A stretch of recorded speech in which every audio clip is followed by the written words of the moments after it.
so we're going to start talking about workload unit implications, performance implications. So what we just went through was getting the data into the database, which was the 100 items here. Additionally, the 100 items here.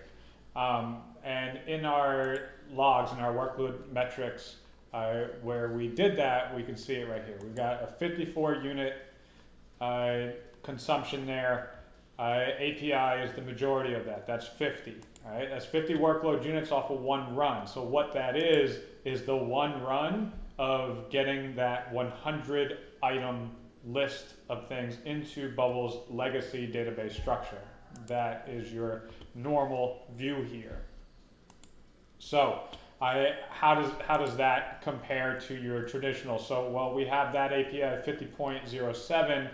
We have our workflow here, which was the button run A. And for the creation of the new contact right there, which got the 100 of these different objects into the database, that are these. That right there is 1.62. It costs you the one thing of create a new thing that is pretty much always 1.62 workload units, and that comes into the form of around 0.5 workload units just for the creation, another like 1.12 for the running of the action and such.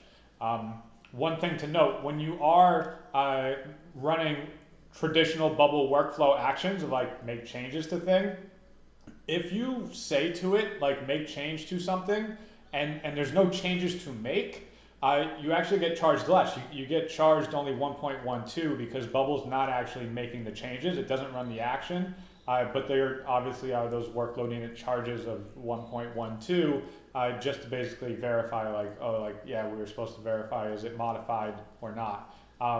So that's just an interesting note. That's another way that Data Jedi helps you to save on unnecessarily workload units, because it's like you can verify first if you need to change. But anyway, that is, okay, 1.62 workload units for 100 items, right? So, do the math on that. 1.62 divided by 100, that's 0.0162 workload units per thing.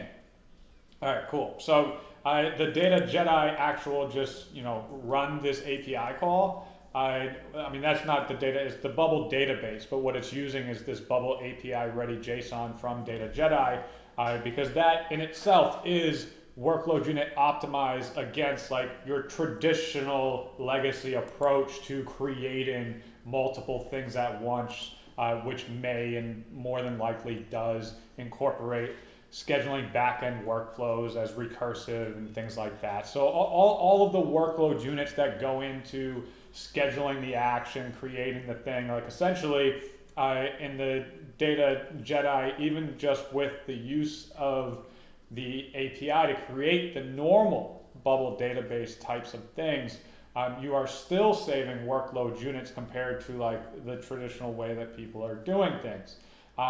It's just when you do it with like the Data Jedi full-on approach of like these API data structures in your database directly, the workload unit savings, just getting the data in, is incredible.